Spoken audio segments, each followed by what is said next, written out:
MILPA presentation. Like we always do back this The water, the air, the earth now. No, we ain't leaving cause we've been here since birth now. The freedom, the leaders, the teachers, the healers, the elders, the fellas, the people who need us, let's free them. Welcome. I know that you could be at so many other different places, you're at a conference, at a other webinar, at an in-person meeting, all these other places, but you chose to be here. So, we are truly honored and grateful, that you've decided to join us for this next hour and a half. It's going to be a good space. My name is Juan Gomez. I'm the executive director and co-founder here at MILPA. I'm a Tapilam, Kawultek Nation member, Atake Pagame, birds that live by the river, Hatsamin Shan Red Mescal Bean Boy. And my family's also from Zacatecas, Chicano, a place, Chalchihuites, meaning the place of the sacred jade count. So I always like to invoke that as well. You always, it's not just us, we represent, what I'm saying, lineage and all. So we're here with fam. I will say that it's very given everything that's happening right now in the world, there's like geo-electromagnetic storms, right? There's political storms, there's interpersonal hurricanes, it seems like every day, within ourselves or our organizations, our coalitions, things that we're having to navigate. But even through all that, we must find a way to make peace. This is the old way of making medicine, and it's making medicine is hard, right? It's like you gotta grind it, you know what I mean? Until it's all good. You're like, man, no, you got a little bit more. You know what I'm saying? It's kind of like painting a car, like, doing your hair, doing your braids, you know what I'm saying? Everything gotta be on point. You know what I'm saying? So, this is the same. Like I said, right now, we're navigating so much that oftentimes in this topic, especially of grief, loss, movement building, too many times we find ways to tiptoe over it, but not through it. And we have to have a place where we got to just come clean with it. You know what I mean? Like I said, but to do it in a way that's also productive and constructive, where we don't got to throw arrows. You know what I'm saying? We need to actually start, preparing for those blessings, accepting also that we have a sacred responsibility. In Spanish, there's this thing called la carga, which is kind of like a burden. But as soon as you move it into a cargo, it's a sacred responsibility, and that's what we have. We have an opportunity to birth into this next year in a good way, and that's all we got is just us. You feel me? So we have an amazing crew right here that has joined us. Just so you know, in this conversation over this next hour and a half, it's not gonna be like you're gonna have a big old lecture. It's like we're gonna share some reflections, and then we're gonna ask you to engage with us. So it's gonna be very fluid, right?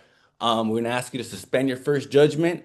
The views and or perspectives shared here are not necessarily those of our funders or others. You know what I'm saying? Just want to say that this is not gonna be a place for safe conversation. This is a place for brave conversation right now. As they say, we need to have courageous conversation, but, we don't not, it's not about fearless, because we do have to fear some shit. We have to be mindful, like we have to remain humble in it, right?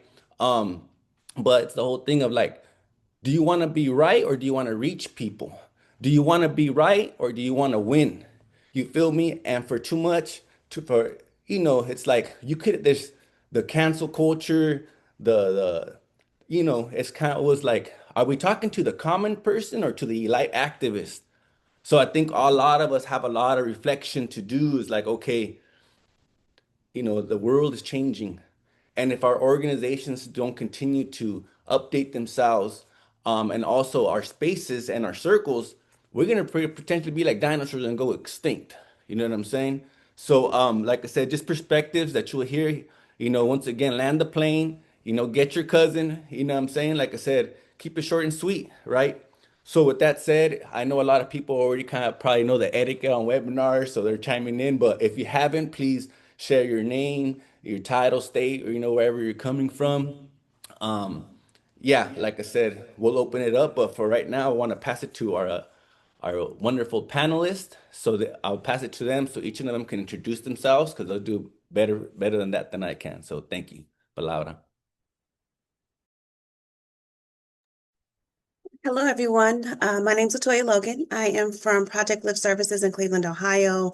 We do a lot of work around justice for youth and adults, and I'm just excited to be here to participate in this conversation with each of you.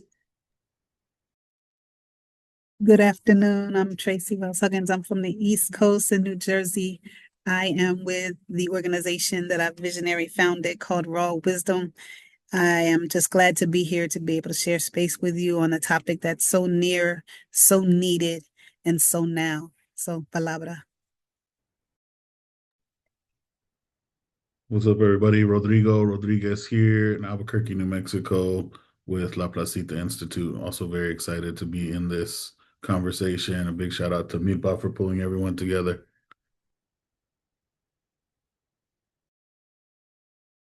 Cool. Awesome. Well, thank you so much. So the first order of business we wanted to share was ask the panelists to share a little bit about why was it important for you to talk about this topic at this time? Why did you just say yes to this panel? So, one by one.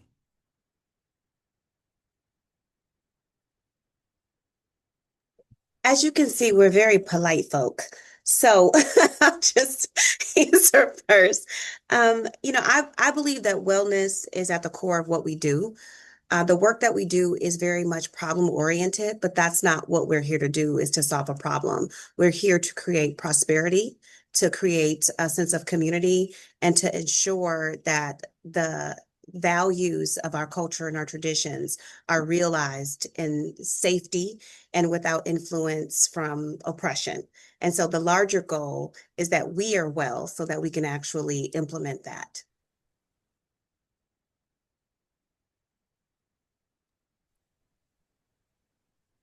I'm here because I'm tired. I'm here because this work has been heavy. I'm here now, and so honored to be here because when I say that now, this is needed more than ever, I mean that. To say that we know we need to be well is one thing, but to actually have conversations and spaces where we can talk about what it's like to not be well and still do the work, and then find a way to come together where we can actually begin to be fully well so that we can continue the work, seems critical to me right now.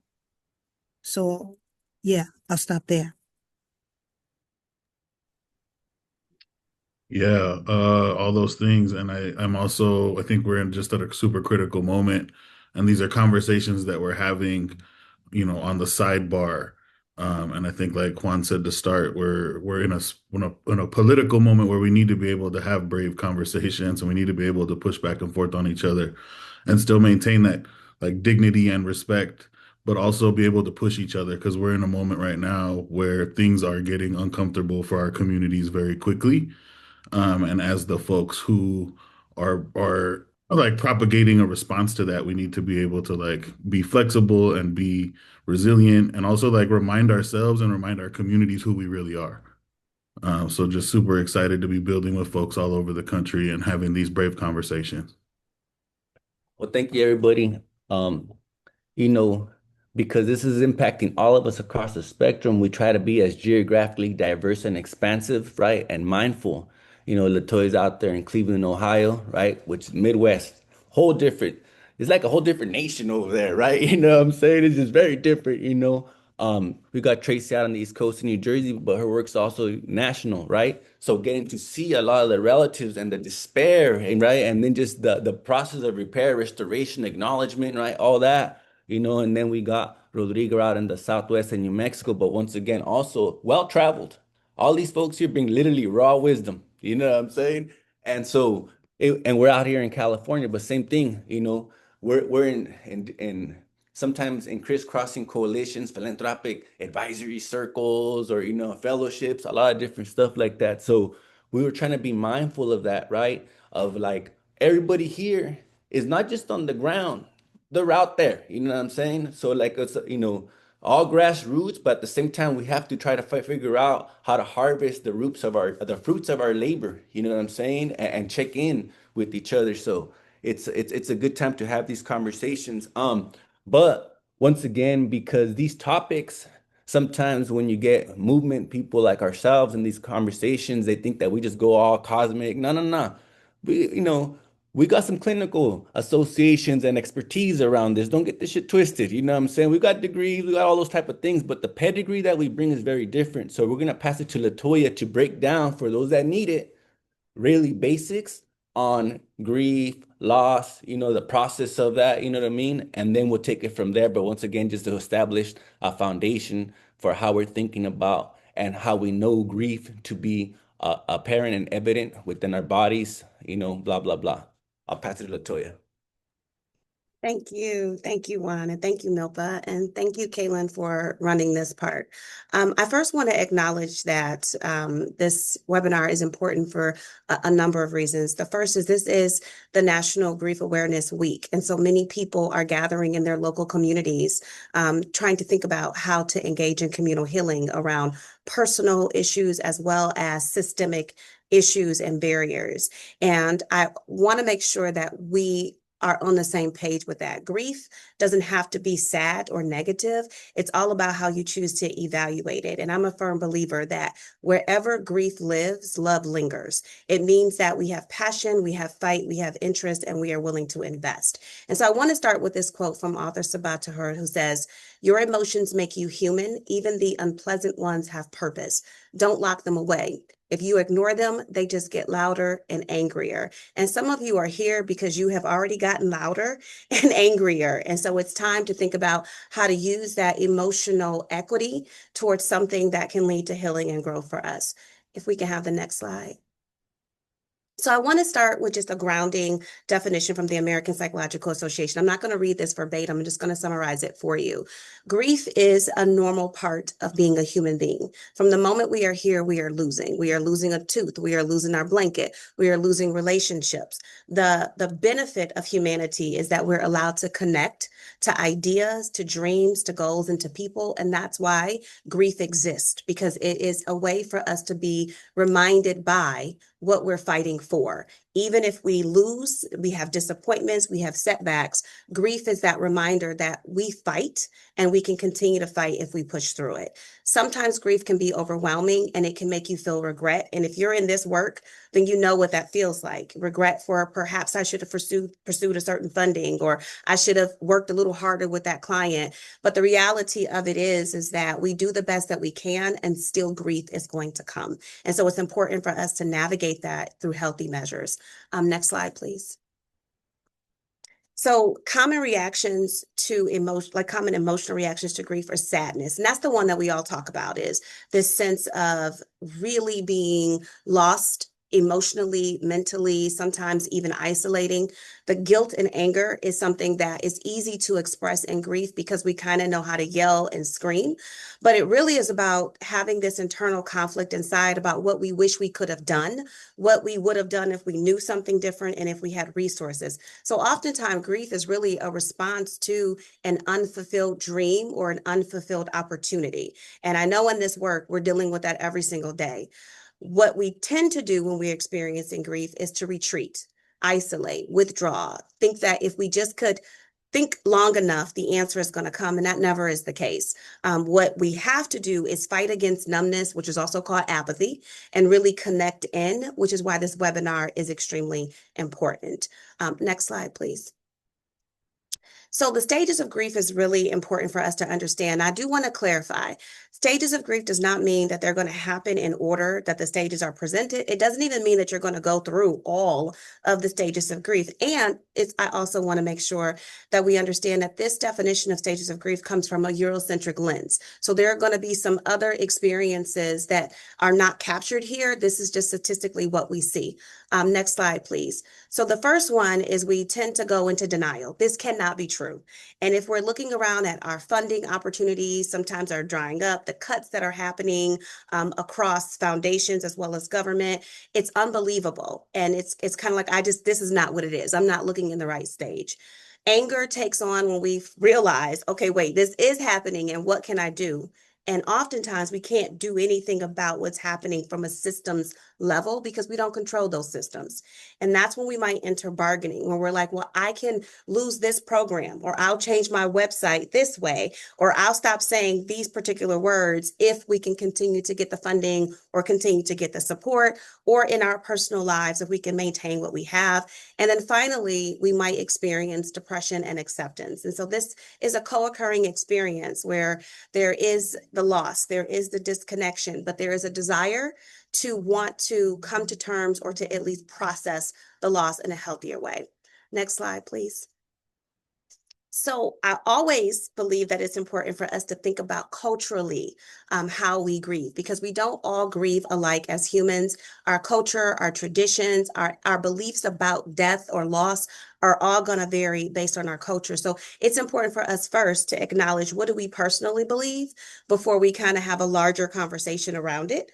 The mourning periods for that grief is going to be different based on your belief systems. I'm Black American, so a wailing wall was very common in my community. We have a long repast. If we have a loss, we kind of get together, we eat too much. I don't know if you do that in your community, but I do. And so these are all things that are a part of how we grieve. And then finally, what do we do in terms of community? Do we allow our grief to be expressed openly? Do we allow others to participate in that and lifting us up through a place of healing? Next slide, please. It's also important to understand that grief and loss are not just about human losses or relationship losses, but that they can be transitioned. So if we think about from an individual level of being incarcerated and that transition in, the transition through, and the transition out, it isn't just that one person that's being impacted, it's them, it's their family. And then once they're in the community, it's the larger system, whether or not we're providing reentry services to support them or not. It's also about systemically transitions we have to make in roles. What jobs do we keep in a very difficult time like this? What programs do we continue to fund, or do we cut because we need to prioritize? Next slide, please. Relationships. So I always think in this work, we've had some losses in our work, whether they were voluntary or not. And that's always difficult because you come into this work wanting to help. You come into this work wanting to connect. And sometimes the connections just cannot be maintained for one reason or the other. And it doesn't mean that you're happy about it. You get to grieve that as well. Children who are in foster care and aging out, significant grief related to not having forever families and not being supported. And so relationships can break down for a multitude of reasons. Next slide, please. But I think the intangible losses are the ones we kind of roll through because they're not physical. They are connected to our sense of being, our inner core of our purpose. And so when we lose safety in funding, safety in relationships, safety in programming, safety in our community, safety in what we do across all measures of what we're doing, it can lead to other issues. So trust can break down, expectations can break down. But I think what we all are trying to navigate through are the dreams and hopes we have for our people and why we actually do this work, and thinking about whether we can do it the way that we've been doing it, in the honest, authentic, and genuine way that we've done it, or if we have to pivot to meet the demands of others. And that is extremely overwhelming. Next slide, please. And this is why we're talking about this, because to be well isn't to survive. I don't believe in survival. I believe that the goal of what we're doing is prosperity. And in order for us to reach prosperity for our communities, there has to be internal prosperity. So thinking about physical symptoms affected by grief is really fatigue, mental fatigue. We know about physical fatigue, but we totally overlook mental fatigue, where it's taking you longer to write that grant. It's taking you longer to respond to those emails. It's taking you longer to just get yourself together. And that's the one that has the most, I would say, most significant impact on our well-being, because it impacts our nervous system, it impacts our ability to regulate our emotions, and it impacts how we interact with others. We can also see headaches as a common response to emotional grief, because when you carry everything in, and the leaders on this call know this, you will not tell people that you need help. You will not tell people that you just heard no for the 17th time. You will not tell people that you've lost this grant and you are really working 17 hours a day to try to find the money to replace what you just lost. You carry that in your body, which means you are weakening your immune system. You are weakening your ability to fight off illnesses. So if you find yourself commonly ill, it could be associated with grief. And then we also see that there's this apathy that kind of sets in where you go, well, it is what it is. Anytime I hear that, that means somebody needs to check in. Somebody needs to be pulled in. Somebody needs to be comforted and nurtured because they're feeling like they're totally not winning. And then finally, we need to pay attention to this. Early intervention is key. You do not have to operate in a silo because we have community. And if you don't have a community that you like, you better build one. And that's what we're all here to do. Next slide. And so this is just a graph to kind of show how movement leaders like us, like Juan, like Tracy, like Rodrigo, like all of you on the call are dealing with, is trying to navigate how do we get to the new normal? How do we regrow through the learning and reflection of what we're experiencing right now to come out on the other side? And I hope that this particular webinar helps us to get there. Thank you.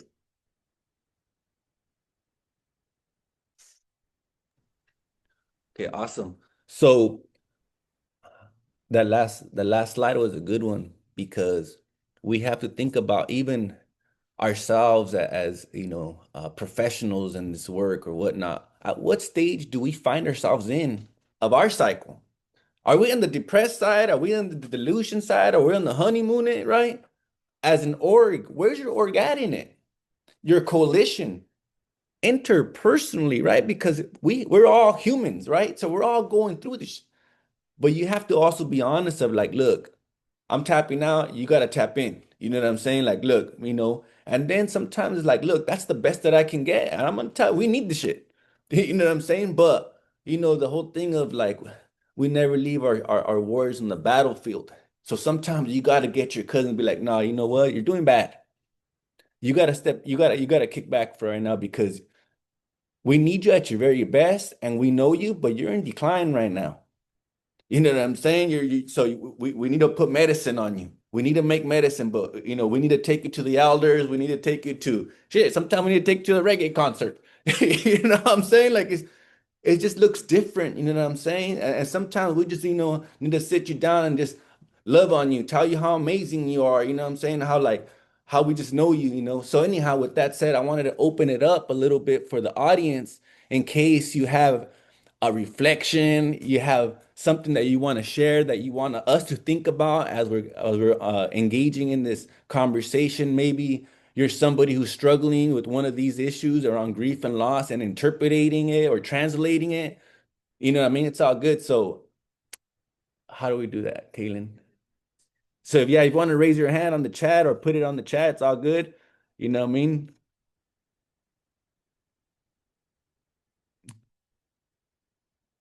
If there's like a church concert, you know what I'm saying?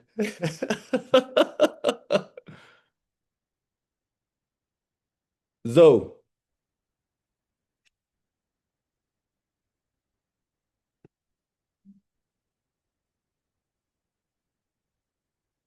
Okay. So yeah, all right. So Zoe, you're gonna be on right now. We'll take a couple.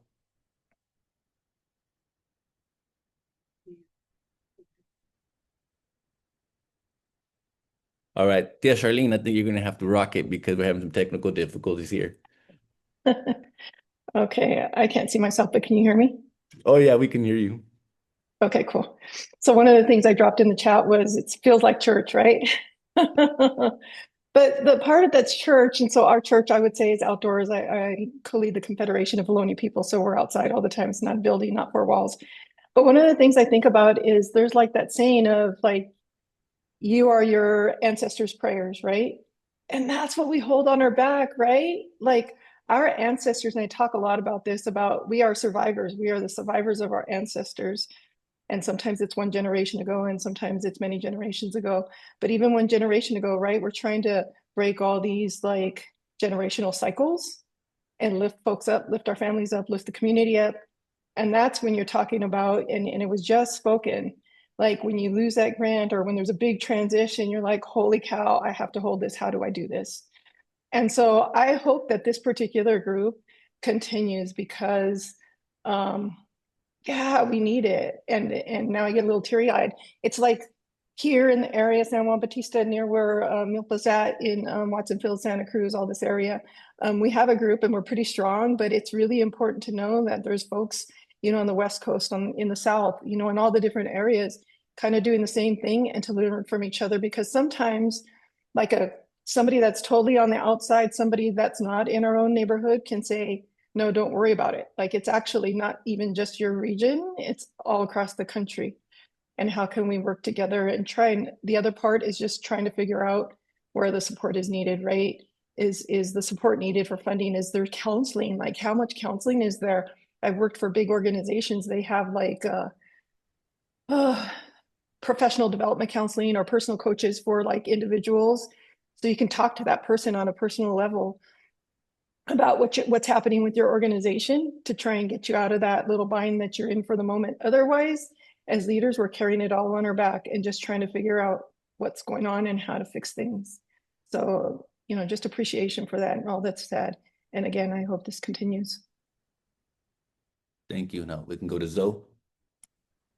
Yeah, I just wanted to say, man, that I appreciated that segment, simply because, man, normalizing grief, man, is and I thought that was broad, man, because a lot of times, we just associate grief with sadness, and so I do it myself, so to hear, Latoya speak from, that aspect, that grief is broad, and that, it involves, anger, it involves, guilt, regret, anxiety. I mean, just a loneliness, it just involves a whole lot of stuff, man.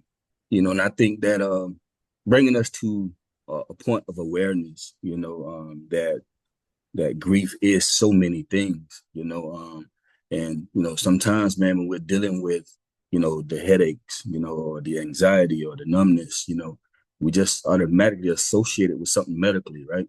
Not really tapping into, the emotional aspect of who we are as humans, right? And I talk sometimes, to certain people, to different people, about, me being, kind of sort of emotionally detached when it comes to, just my relationships or just things in general in my life, right? And I think sometimes, man, when I do that, I had to, I think I had to mask things for so long, because I had to deal a certain way for so long, right? So I think that me becoming more aware, of who I am and how I should be responding or doing certain things, right? I think that, I'm becoming a better version of myself, simply because of that, right?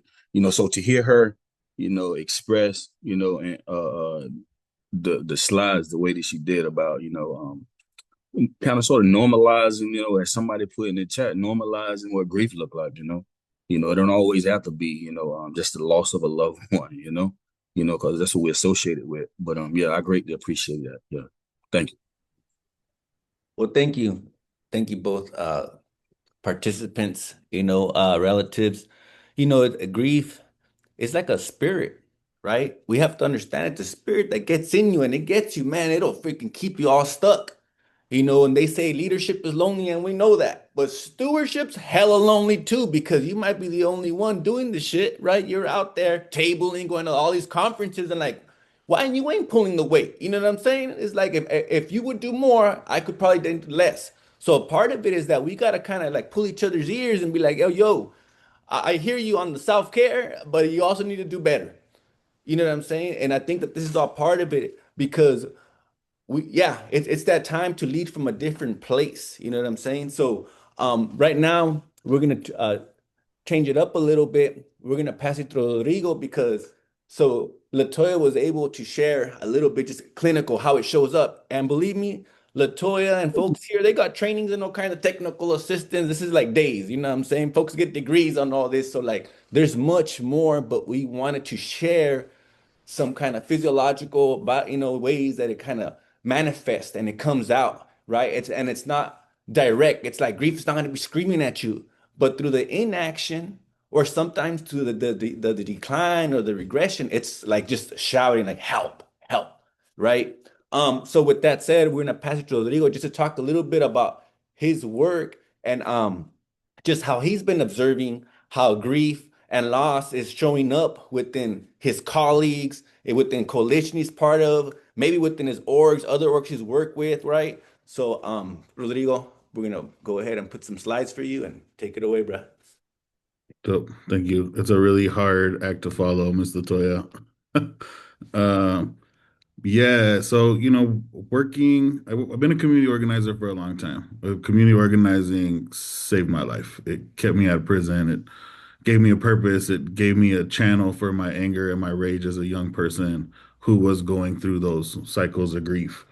Um, I'm still going through those cycles of grief. I feel like I go through on a different day, different parts.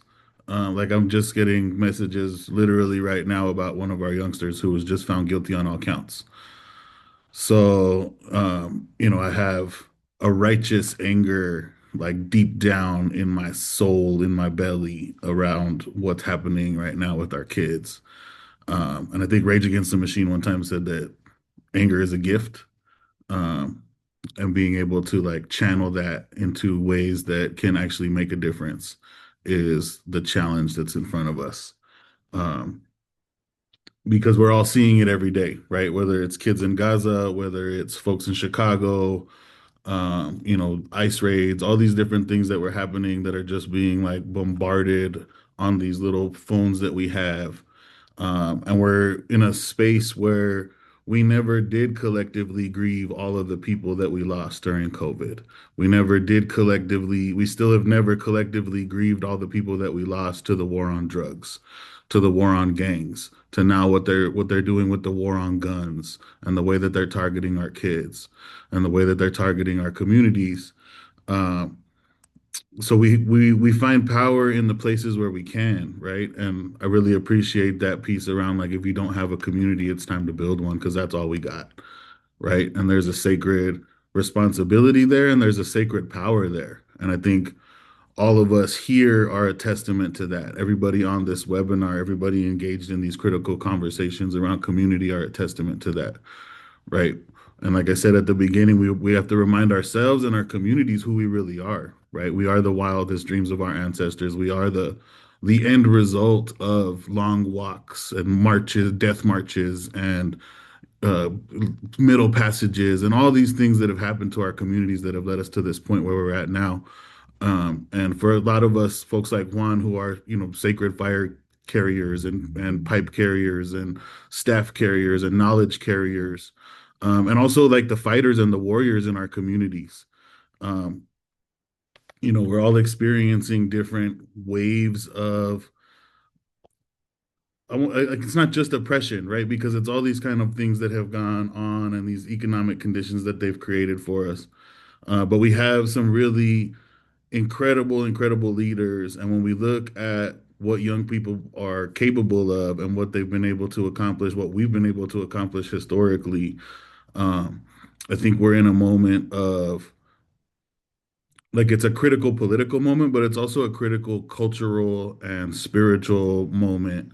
So when we talk about things like the culture war or what's happening in terms of, like backsliding on juvenile justice work and all the like things that we're seeing happening across the country, right? When it's not a coincidence. It doesn't, things don't like that just don't happen, right? When we talk about things like Project 2025, these are well thought out, systematic plans for 50-year cultural and societal transformation projects. And I think we owe it to ourselves and our communities to be having those same deep conversations and to really lean into what's possible. One of the things that the system has done is really rob our ability to dream. It doesn't allow for us to see past that survival mode that most of our folks are in most of the time. And how that rewires your brain, how it rewires your neurons literally down to your subatomic level. Um, and that idea of like fight or flight, and so being able to be in these conversations and be vulnerable and have real real deep conversations with folks who are building towards that same kind of power. I think it's in a critical moment right now. So if we could pull up the slide one more time. We just had an event that I wanted to highlight because it was really dope, and we were out there last night handing out the hoodies. So about 2 weeks ago, we had an event that was organized by some local MCs called Hoodies for the Homeless, and it brought out hip hop heads from all over the state, all over the city came through. We had like a couple thousand people walking around over here throughout the day.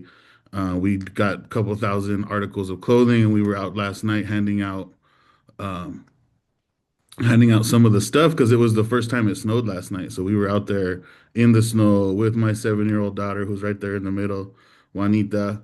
I have these two little brown girls that I'm trying to raise and trying to figure out what is the world that we're gonna leave them? What are the things that they're gonna inherit?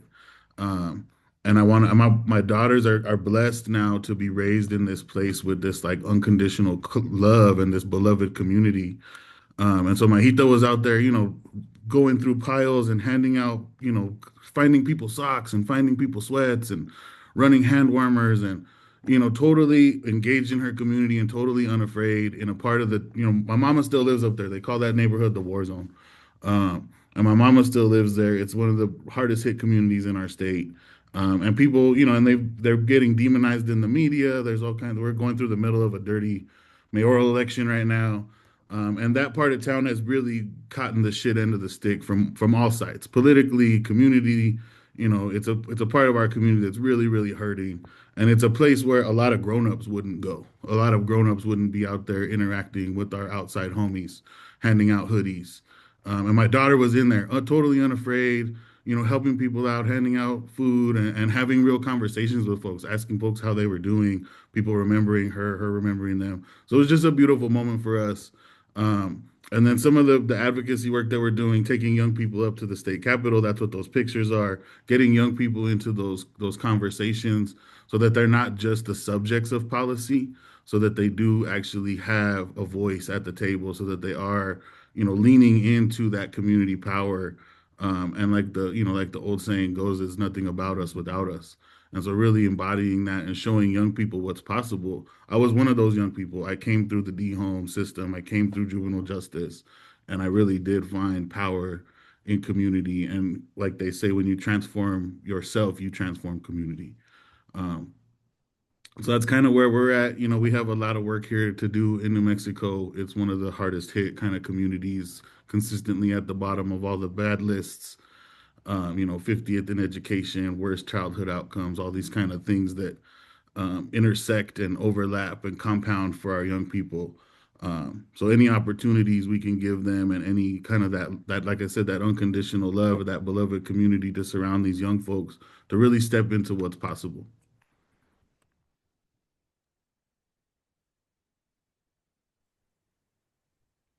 Cool. That, you good? Yeah, that was it. Oh, you spit it. Oh, bruh, that was fire. And I think this is the essence of this conversation, right? It's like we have to just transcend the politics. Our movement has to kind of go into that spiritual transformation, right? It's kind of like acknowledging that part of ourselves has to die for us to actually be reborn and come into that phoenix mode. You know what I'm saying? Yeah. And it's like, this is why we're always praying, we're always dreaming. We gotta sing a song, you know what I'm saying? Bring out the little shaker, you know what I'm saying? Put some incense, burn cedar, sage, and frankincense, myrrh, whatever, you know what I'm saying? Do little chanting bowls and all that type of stuff, you know? We gotta do all of it because we know that it works. Like the secret sauce is like, how do we make sacred mole? You know what I mean? But with that said, I want to pass it to Tracy because Tracy has been in this work for some time now, has seen a lot of things, and Tracy's kind of like a movement doula, has seen a lot, you know what I'm saying? And I think just, yeah, so we want to hear from you, sister, you know what I'm saying? And some of the stuff that, how you're noticing it show up, you know what I'm saying? In the work that you're doing, and maybe how it's been changing from then now, and then, how we're looking for the future. So I'll put it in the middle to you. Thank you. Thank you. Um, wow, a movement doula. That's crazy. That's crazy. Let me see if you can see me. Can you hear me? Yep. Good. So for me, the way I've seen it show up is that literally we watched 15 to 20 years worth of work and effort of grinding in the community be stripped away with the stroke of a pen. We also have been able to see so many folks who we considered ally show themselves to not be so really rapidly. And the way that that shows up, it shows up as pain. It shows up as heartbreak. It shows up as frustration because we thought we knew and we thought we were all comunidad. We thought that these were our people, our gente. And what we found was that the dollars trumped the transformation. No pun intended, but it's reality. And as a result of that, what I've been witnessing is people who were in this work just falling away or becoming chameleon-like to find a place to stay, but not absolutely certain that they could maintain their authenticity and integrity in doing so. And it's been a challenge. It's been heartbreaking. It's been sad. And it's been heavy. And at the same time, there are groups, and I'm so honored to know groups of people like you who remind me ever so often that I'm not the only one. And I get to remind you that you're not the only one that's feeling all of these feels. Thank you, Latoya, for really laying out the grief process and all of the different areas in which it impacts us. Because if we only think of grief in one dimension, then we deny ourselves an opportunity to really, really recognize what's happening within us and all around us and all of the spheres and circles that we move in. It is heavy. It is weighty. It is sad, and it can be immobilizing.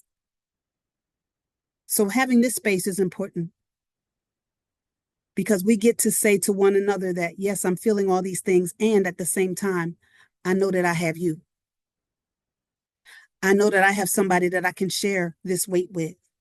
And to Juan's earlier statement, that it helps us to move from burden to new birth and the obligation that goes along with that new birth.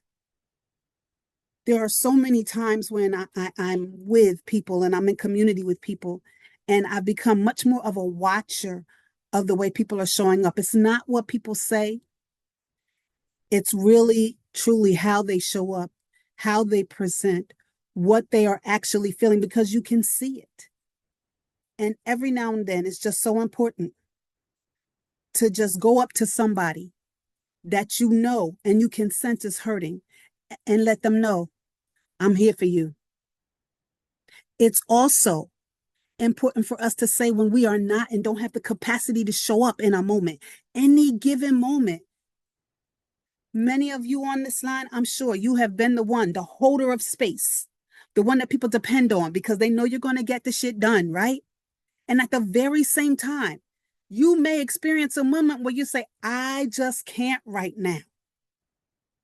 We cannot afford to not allow ourselves to have those moments of stepping away, of reinvigorating our hearts, our minds, our spirits, our bodies, by taking that walk, getting out into nature, into creation, doing whatever it takes for you to feel at one, at peace, or to be regrounded and reconnected so that you can re-engage when you're capable of it. Because even though we face so much so rapidly that it literally at times has felt, and I'll just speak for me, like it took my very breath away. I know, and I have learned and continue to learn that I need to pay attention to what's happening inside of me. So when I put into the chat, check in with your body to see what this journey is like. I mean for you to be really, really hypersensitive to what's going on with you. Yeah. Already there have been moments where I felt tearful. Not for sadness, but because of joy, because this space has been provided. And also, Sad because there are so many of us everywhere who are feeling this very same thing. So if there is community in this heaviness and in this weight, then we know there's going to be some badass community that comes out on the other side, on that Phoenix resurrection, when we all are able to galvanize and do this work from a refreshed place, a much more aware space, and a much more, I would say, strategically organized and moving space. Palabra. Thank you so much, Tracy. It just thinking so much about what you're saying and addressing grief, right, and the immobilization, that a lot of times we even like simmer it down, say burnout, like, man, that's a code word. You know what I'm saying? Like, no, you're feeling deep, something really deep, you know. And everyone's gotta, like I said, drink that humble juice at some point, you know. Just when you're on top of your game, boom, you get hit. Something in your personal life, in your professional life, finances, you know, all this stuff. Like, well, you prayed for something. You have to have faith. I know I myself, you know, hey, I haven't always freaking, you know, knew how to do the best things the best way. But there was a time where it got really bad for me in the org and everything. Hey, I had to take some time out. It was all right. I went down to you know, to Texas, to the grandma, to my bro's grandma. You know, she had me out there in the middle of the night looking at the moon, making moon water, and I have no idea, but that helped. You feel me? You know, but yeah, and the cracking an egg and the little oya and shit, you know, looking into it. So the whole thing of like, you know, we know that in our cultures, you know, we make baskets. You know what I mean? And we have this tradition of passing the basket. But what are you passing though? And what are you putting in that basket?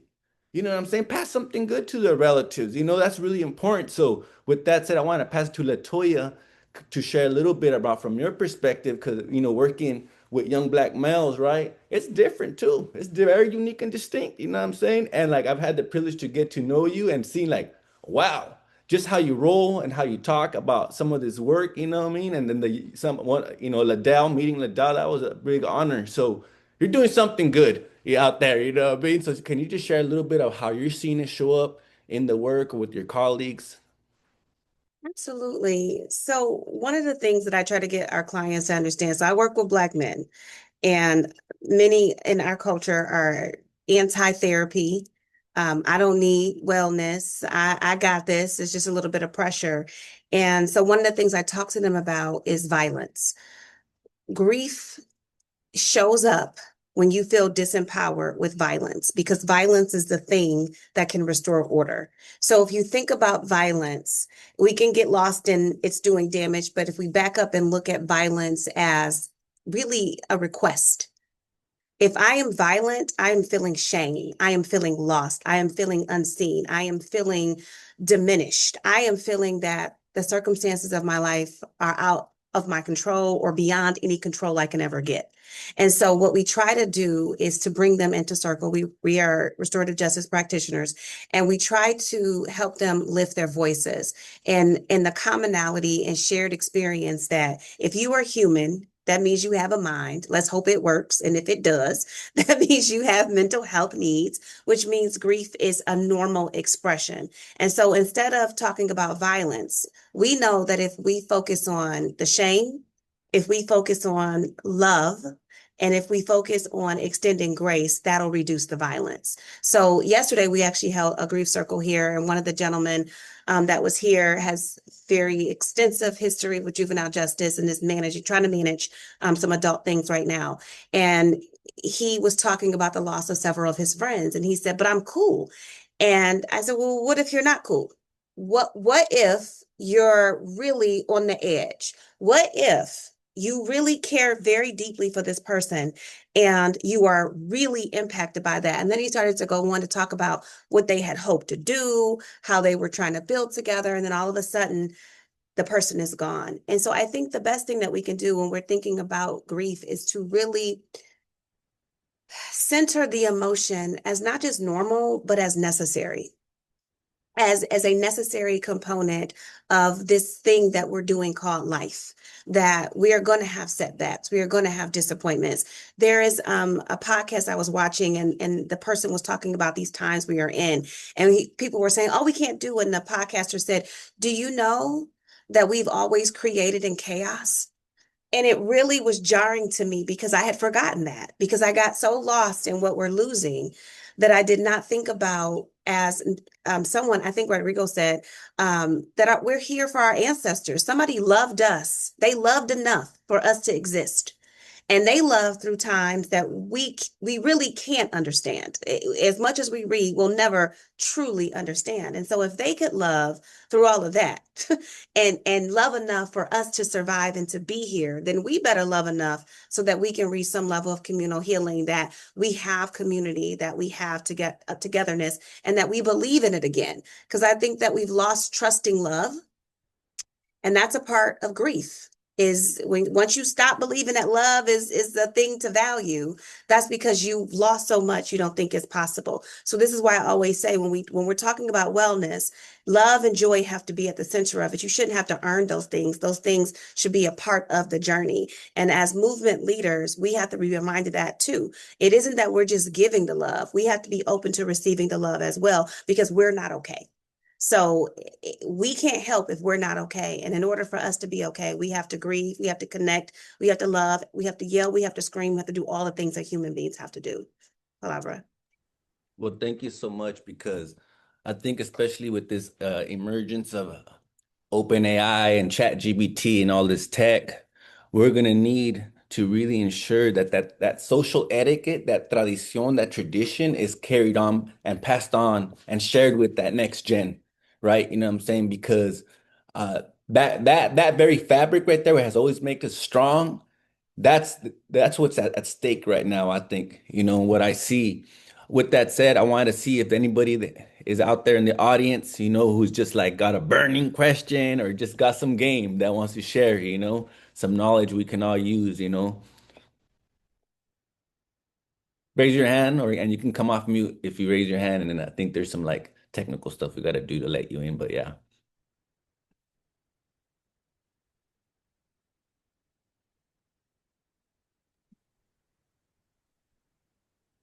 Don't be afraid, y'all. Yeah. Like I said, because we'll keep on going. I'm feeling it. Okay, let me see who's raising their hand. We'll go with Erica.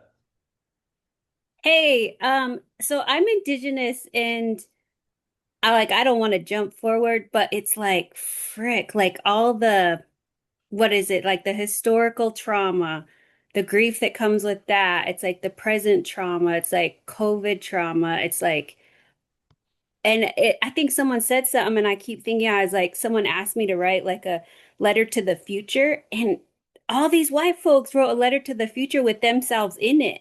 And it was like the BIPOC folks, and me included, we didn't put ourselves in the future. And I keep thinking the future is not like 10 years away, the future is tomorrow. But I obviously have some kind of brain block towards the future. And so I keep thinking it's like, when do we get to the space, like this re-space, where we reimagine or rebuild? And it's like when we get there, I imagine grief is going to be there too, but it's like, how do we learn to be in that re-space and are like, do the wholeness of grief, like let grief be this tremendous teacher, but also like a teacher that's like not taking up all the space. I don't know. That's a question. There's a question somewhere in there.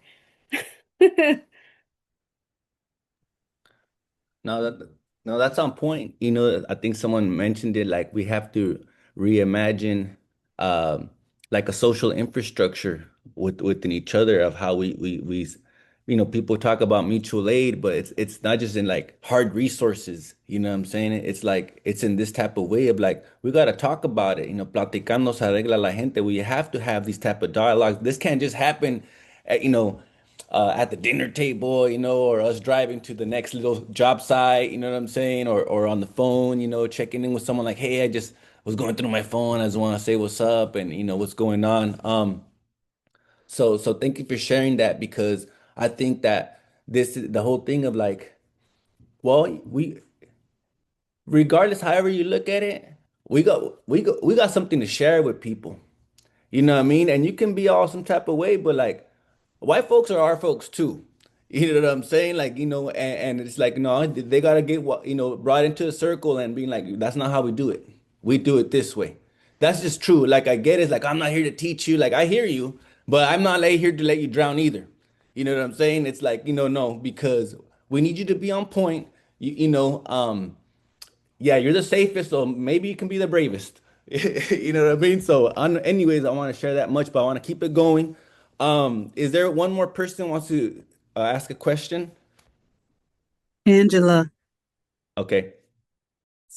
Hi, I just wanted to also state, like, thinking about grief. I had this conversation with a friend of mine that I was incarcerated with, and just wanting to uplift the women behind the walls. But we were talking about how many women who were doing life sentences came home, but now have passed away, like spent many years behind the walls, had the opportunity to get paroled, came home, and we've probably lost about 7 or 8 sisters just within the last year.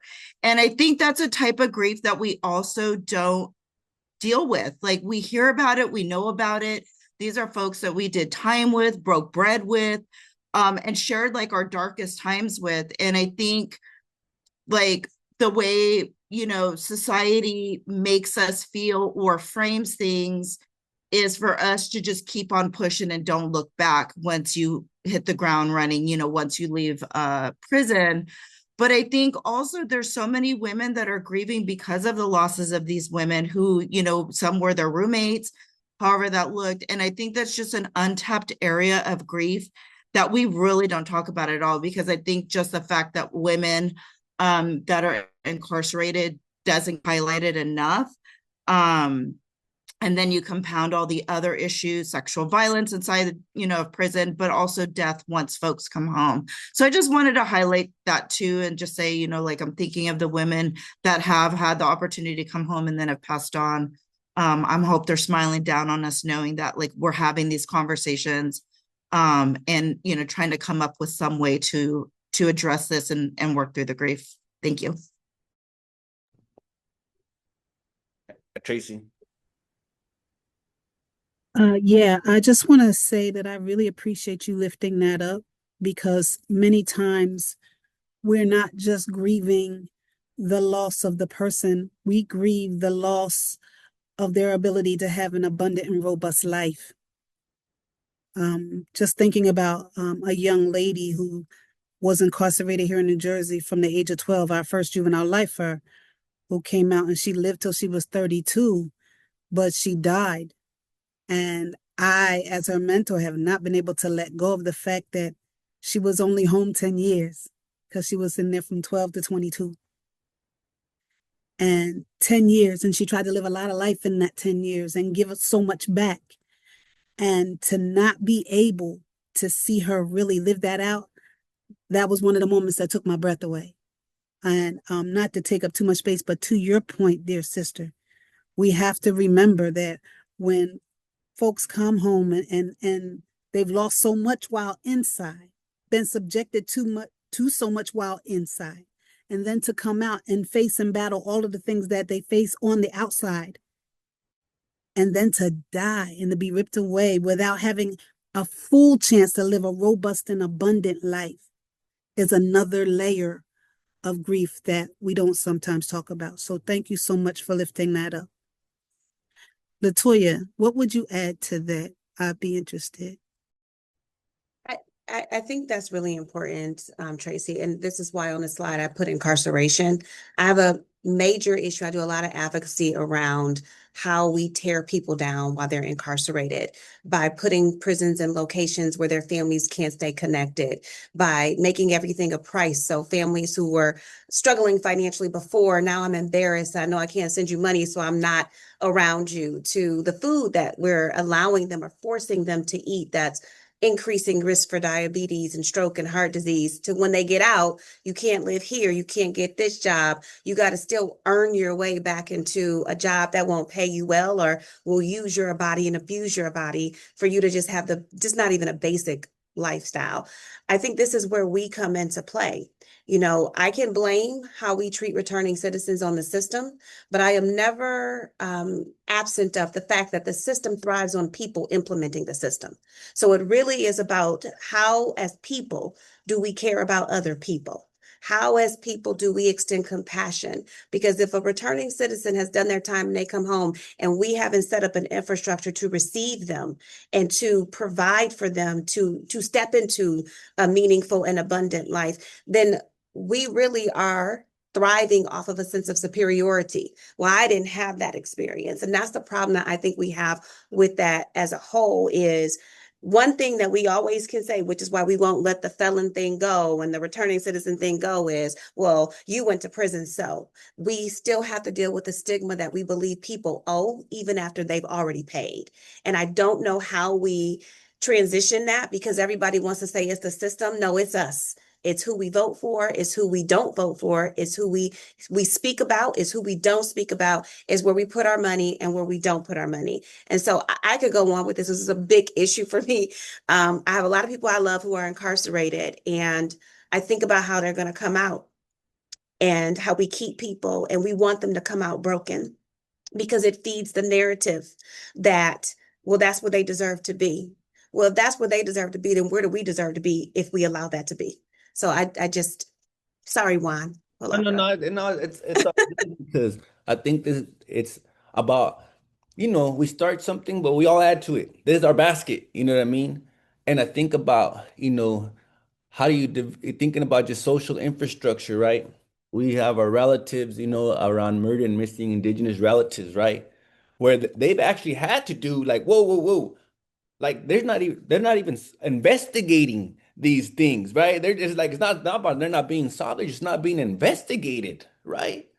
And then so you have to go through the whole grief. And then when you hear about how they were murdered and or missing, I mean, this is stuff like something from a movie, but it's happening in real life. And this is not, it's just your neighbor, you know what I mean? That little, so it's, yeah, there's a lot of intersecting dialogues that we need to have, right? And like you said, even in that, you still have to show up in your best self. You know what I mean? And I get it, but like once again, it's like, okay, but the whole thing of being leaderful, like we have to come at this in a very different way, because we cannot win the way that we were going at it.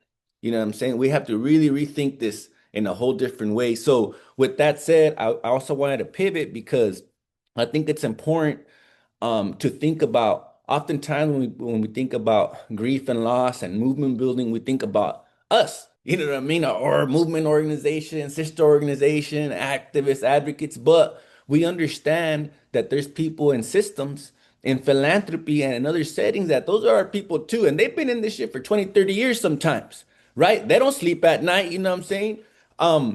But they're somehow supposed to be like, oh, I don't feel that. No, they feel all of it. You know what I mean? So I wanted to also ask the group here, how have you seen the backlash, loss, or grief impacting those colleagues, right?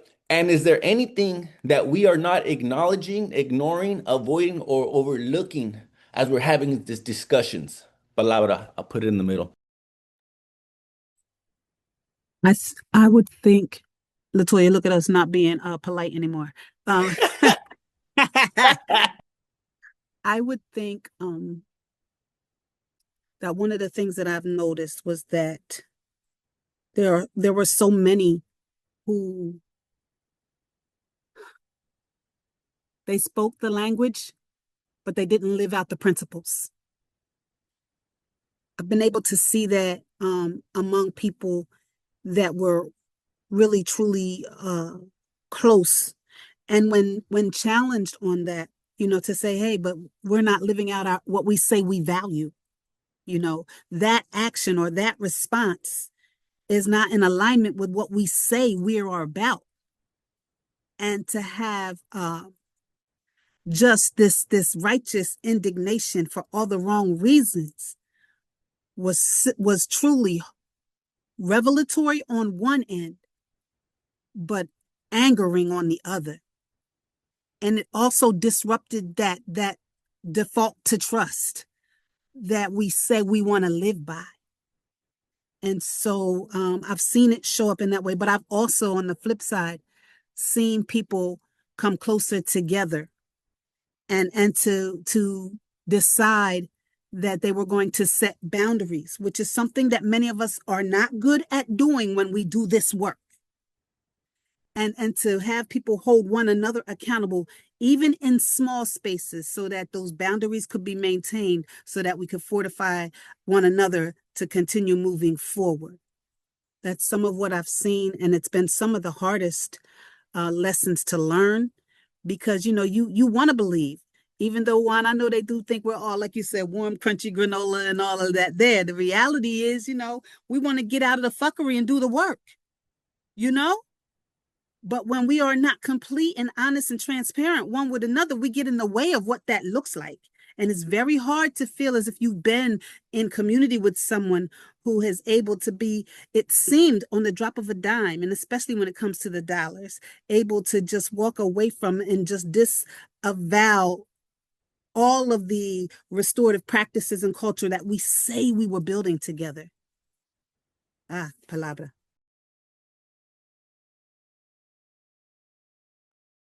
I could jump in the middle again. I think we're seeing it all across the sector in nonprofits. And I think one of the things that we've at Plazita and at my previous organization have tried to do is really center ourselves in community instead of centering ourselves as a nonprofit. And the work is really around community building, liberation, all these other things. And the nonprofit is the vehicle to do that, or one of the vehicles to do that. And so I think we're also in a challenging moment right now where funding's being pulled, right? We're seeing political backlash for folks who have, traditionally held down important spaces. Um, we're also getting, in New Mexico, we are a state that has been run by Democrats for 75 years. We have political power in our state. We have a progressive governor. We have a progressive mayor in our city. But we've also, like I was saying earlier, we've seen the political result of that is the worst outcomes for children in the entire country. So it's not enough to just get Democrats elected. It's not enough to just win elections, right? It's not enough to just build power. It's about how you implement those things and how you wield power that you do build as a community. We have a really interesting legislative process here in New Mexico. It's the only legislature in the country that doesn't get paid. They're a private citizen legislature. And so they do business one time a year, and it alternates. One year it's a 30-day session. The next year it's a 60-day session. So in terms of political work and, campaign building and advocacy on that level, it's really challenging. And it really highlights to me as a, jaded community organizer that like, they're not going to save us, man. Those people don't give a shit about us. Even the ones that we've elected, who did come from community have turned their backs on us in different ways or just completely forgotten about us once they got into those positions of power. And then there are genuinely good folks up there fighting the fight, trying to do what they can. And like Juan said, that burnout is, I agree, sometimes burnout is a little bit of a cop out, but it is also real. And they do feel the burnout that they are fighting a battle against this monolithic machine by themselves. And a lot of times they feel like community got me here and then community walked away. Community got what they wanted, the minimum wage increase, whatever, XYZ, and then they left me in these committee hearings all by myself. We've heard that from our elected officials many different times. And then in terms of our folks inside philanthropy, we like Latoya said, systems are made up of people. And so getting people into those places where they can hold the door open for us, where they can create spaces for us.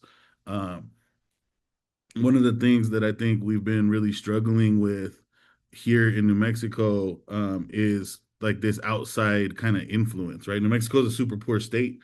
Even though we have all this material wealth, we have billions of dollars of oil and gas money that leave our state every week, but we're still the poorest state in the country.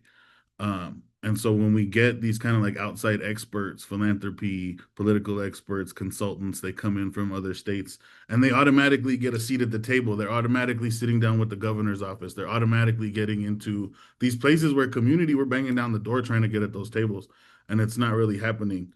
Um, and so it's hard for our folks who are in there, you know what I mean? And I do feel for them that they're trying. And we're also, you know, trying to get in. But it's to go back to the very beginning, it is what it is kind of thing. Like, and it's hard not to throw your hands up and walk away. I've tried to walk away from this work a couple times the last couple of years and go be a plumber or something, you know what I mean? And save my sanity and save what's left of my hairline. Um, to go be like, just go make money and not have to take my work home and not have to care about nothing else. But it keeps pulling me back, you know, and then I get with these young folks and then I get reinvigorated and I'm ready to dream again and what's possible and what we can possibly do. And to my last point, just to speak to the Native sister, you know, I've talked to some of our elders here who think when we talk about dreaming and we talk about what's possible for the future, we talk about 7 generations down. One of the elders was really saying, like, when you think about Terminator or one of those kind of dystopian futuristic Hunger Games novels, like that happened to us. That really happened to us. That happened to our communities. They pushed us onto reservations. They put us in prison camps. They destroyed our communities, our culture. They stole our children and put them in boarding schools. You know what I mean? Like that future we already lived through that. We are already living in dystopian communities that already experienced collapse and genocide. So where we go from here is up to us. They can't break us. They tried and they couldn't do it. So where we go from here is really up to us. Palabra. Good one. Latoya, you want to throw? I mean, I really don't know what to Tracy and Rodrigo, like that's it right there. I think it's the difference between self-preservation and collective responsibility.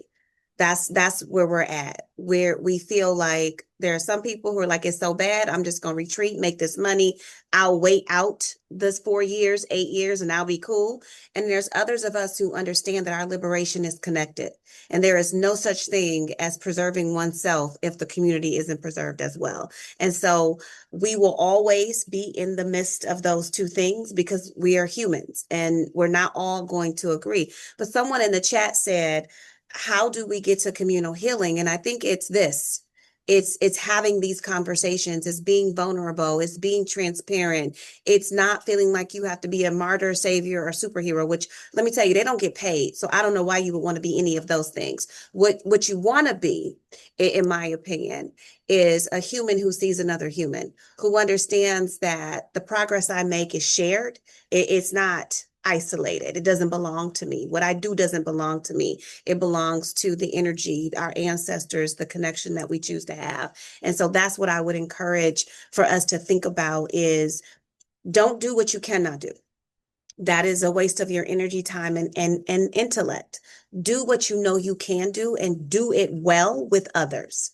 So now is the time to really be seeking out, to connect, to pull, to say, I can do this thing. We're going to have to merge, and some organizations are going to have to do that. You're going to have to work with some people you may not love, but you can tolerate. You're going to have to open your minds up a little bit about what does progress look like if it isn't aligned with oppressive belief systems of what success looks like, because those are not the same things. And so when I say prosperity, I'm not talking about money. I'm talking about what does it mean to live free, to live whole, and to live connected. And that's the other side of getting through grief, is seeing that connected life that we all, and Juan, you're right, white people belong to us too, and they know it. And so this isn't about race. This isn't about cultural differences. This is truly about value alignment, vision alignment, impact alignment. So you better find who is working towards something similar to you and find where you can connect. Get over the petty stuff and find where you can connect so that you can be effective and sustainable through this process. And then on the other side of it, then we create what we're all talking about, that reimagination of it. We already know what we want. The problem is we're allowing nonsense to stop us from working together to get it done. So, and I'm gonna say this because I know I gotta stop talking. Rodrigo, I want to come to New Mexico. I'm putting that out there because Alex and Juan are here, and I know we got to have a retreat next year, and I want to come. So I hope that you connect up in places that you know nothing about, so that you can grow and develop and take it back to where you gotta go. And with that, palabra. Well, that's Yeah, I'm trying to come. advocacy in the moment. So good one. Wow. Everyone take a deep breath, because she got hot.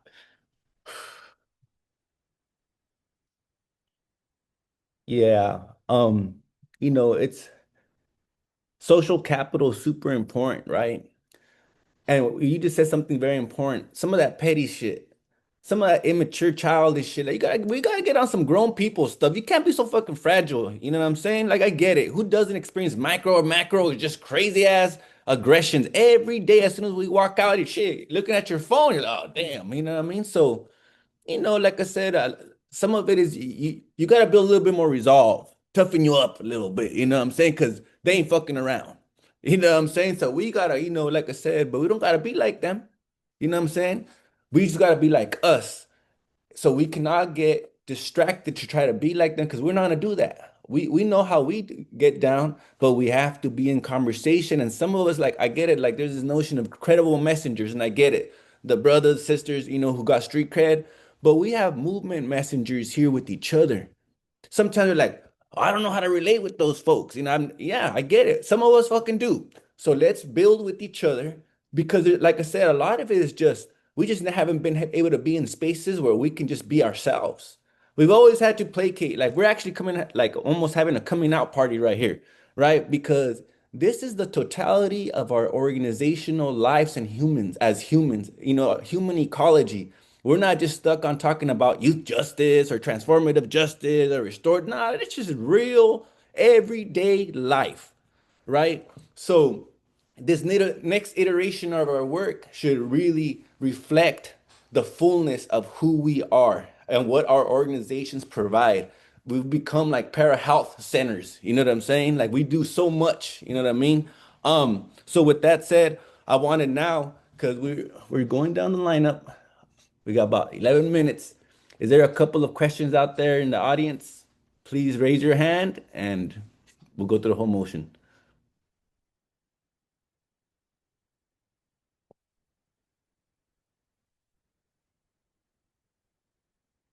Comments or questions? Going once? Yeah, my question. You just said movement messengers one. Yeah. Cool, I like that. Never heard that before. Always credible messages, movement messengers. And Latoya, a question. Did you say trust in the emotions, the grief, and love, and it curbs violence? Is that how you put that? Yeah, Okay. like the answer, so most violence is a response to shame. And shame is really just feeling less than, feeling that you are broken in a place that nobody's going to understand you. Shame is that pathway down to you only live once and you better do what you got to do, because it's like it's all going to be taken from you. But shame is a result of not being loved in a healthy space. Knowing that, you made a mistake and somebody told you, oh, well, you can't make mistakes, or they judged you harshly, or they turned away and rejected you, because that does happen in our lives. And so if you can learn to trust love again, and for some of us for the first time, because some people weren't even raised with healthy love. So to talk about love is a foreign concept. So I always try to center that. Like, at the end of everything, love is all that matters. Love is what gets us through everything that we have to go through. But you have to learn how to trust that again. And the only way you can do that is to find a community that's invested in loving you the way you deserve to be loved, that will help you open your heart to being loved yourself so you can love others. It's work that needs to be done, and it can be done. I see my clients when they finally start trusting love again. There's a light that opens up back in them. there is they want a future at that point. And you know you love yourself when you're not willing to take risk that take your life because you love you and you know others love you. So there is a willingness to keep going. And I really, for myself, that has been the center of my own healing. And that is just how I have premised my organization is around love and joy. And the grief work that I do, it works. Thank you. Thank you. I was gonna say, now we're down to the wire. A couple of things just to kind of be mindful of is that obviously all of us, I would those in the attendance as well. How we started this work is not where we're at now. We've had significant loss and transitions. I know for ourselves, we've had a lot of transitions of staff, right? You know what I'm saying? Sometimes, and it's like sometimes that creates weirdness, resent, you know what I'm saying? But the thing is, like, this is not about a location, it's about a mindset that we have to take out, you know what I'm saying? That we have to continue to populate, kind of like love, trust love again. You know what I'm saying? But it's hard, you know what I'm saying? With that said, moving forward, what are some of the things that we must do that you're going to do to stay on point and push this forward, right? Because we talk about movement building, but really we've got to start, it's like future building. There's this notion of futures and foresight, right? It's like, well, people have always been talking about that through prophecies, the next 7 generations, Afrofuturism, you know what I'm saying? Like different ways we can always put it out there, but for the future. So in this next segment, some things that you're thinking about, like as a movement, we need to be mindful of, just be on point. Rodrigo, I'm going to push it to you first. Yeah.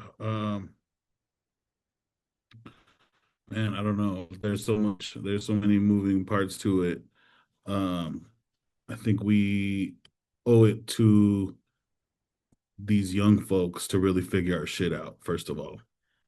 Because I feel like we're not in a space that, for all sorts of different reasons, right? Complicities, unhealed traumas within movements, within organizations, um, all sorts of reasons. Like we just owe it to ourselves to kind of figure our shit out over these next couple of years. Because I know some folks are thinking like, oh, if we just stay off the radar till the Trump administration's out, but it's not even like Trump has got nothing to do with it, bro. Like Trump's not, and it's not going anywhere anytime soon, right? So I think first that there's that, like, but I think the good news is that trauma that can be named is trauma that can be healed, which I've learned the hard way over the last several years, especially since I had my kids. And then you kind of figure out like, oh shit, okay, now it's bigger than me, and I got all these things, and I got to figure out all this stuff. And I find myself now in a place where I cry all the time. And like the brother said earlier about like, having to be kind of stoic and not show emotions. Like that's how I was raised. That's how we grew up. That's how the streets raised you. Um, and then I had these two little babies and I'm like just crying all the time, watching Disney movies, tearing up. And it's just like a totally different experience, man. And so that's also part of it is having to like pack it up, pick it up, and keep it going. Um, we're, I could keep saying we're in this critical political moment, but also spiritually, culturally, we have all these kind of different things to unpack.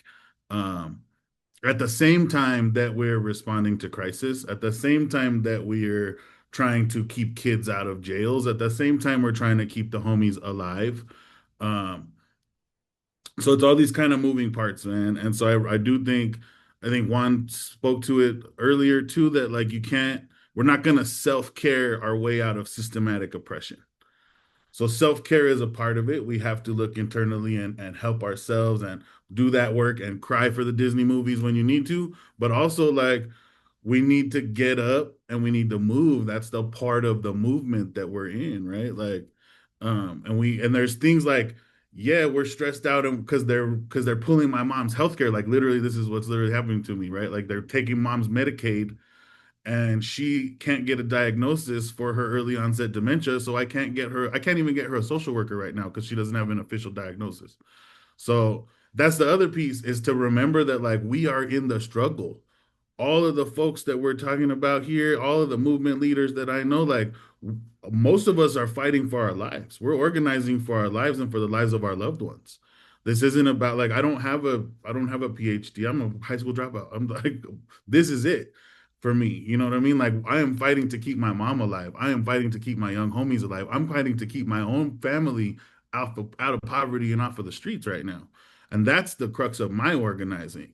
You know what I mean? So for a lot of folks, and everybody kind of fits into the movement where they get in, but for a lot of folks, it is very tangible, it is very real. And so remembering that as we are living, most of our families here at La Placita are living testaments to that. Like if SNAP cuts get cut, all of our families are going to go hungry. When those Medicaid or the Obamacare subsidies go away, all of our families are about to get kicked off of their health care. So that means no more access to the rehab programs that they were trying to sign up for, no more access for, all these other things that they're trying to better their lives with. So it's very tangible for some of us. But being able to be in a place where we can move it forward. For me, that's the most critical thing. And I feel like we are stuck in this kind of almost like punch drunk. And I think I've said that before. Like I feel like folks are kind of a little punch drunk. They're kind of on their heels. They're like, oh, what's happening? What's happening? And we got to like remind them, like, yo, put your hands up, fool, and like move forward.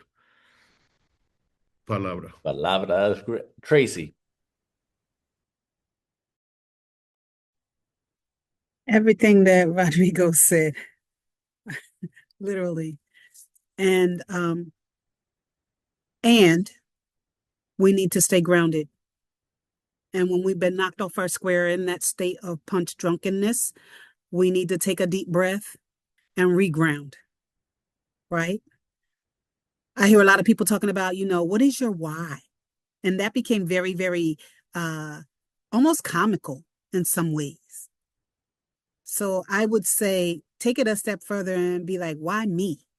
Why was I chosen for this mission? What was it about me that the ancestors knew would give me the strength and the fortitude I would need to stay grounded, knowing what we would face? And then why me now? And what happens if I don't step up? Because see, that's where we get our next go round, that second win from. And I used to be funneled by fear because of what I was seeing happening. And fear is a great motivator.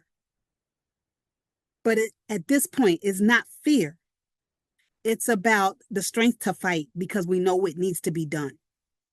And we are chosen. Everyone on this line, it's not by accident.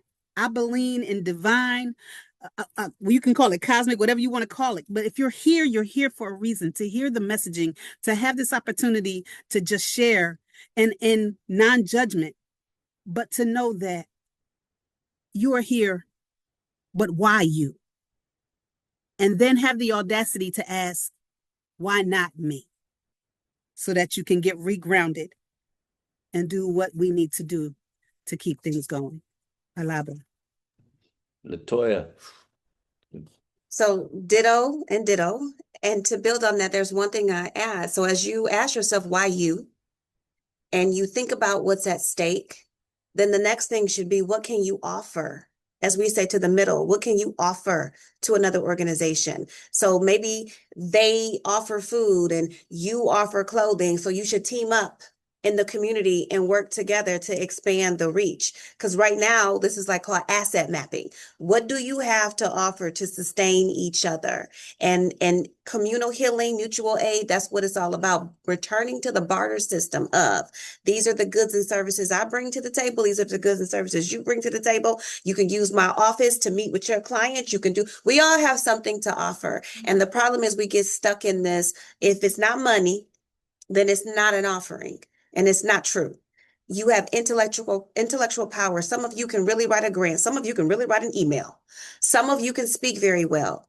Team up, identify what you have in your local community and begin to work together. Because if you cannot work in that community, you say you have presence, you're not going to work anywhere else and you're not going to be able to sustain anything. So start there. Well, thank you so much. Wow. Well, folks, You know, I wish we could continue it on because, like I said, this is a rich conversation. But stay connected, right? We're gonna put a little link tree situation here so you can kind of put a little QR code, you your phone out, check out the different folks, Project Live, Raw Wisdom, La Placita, even check us out at MILPA, you know what I mean? So just yeah, thank you so much. This is something that this is not a one-off. We need to continue it. How that looks, it's up to you. You know what I'm saying? But this work it's for real. We gotta conjure up the spirit to get this done for our next 7 generations. So any parting words from any of the panelists? I would just say extend some grace to yourself as you navigate this. We are all flawed human beings, and that's what makes us who we are. So step into that. Thank you. Any parting words from anyone that attending? I want to throw a shout out or just sing a song or something. Shout out to everybody who made time to be here. Awesome. This was so dope. Thank you so much. I'm so honored and mad love to all of you. Keep it up. Yeah, super inspired and grateful to be in space with Latoya and Tracy. Just super blew my mind on a bunch of stuff. Much love to everybody. So we got to make peace. We got to make medicine. You know what I'm saying? We got to address it. We got to get with it, but we got us, so like I say, no one else going to come and it's up to us. So take care, cuídense, con cuidado, Jotaxin, Tamok, Ahu, good one, laters, be well, be safe.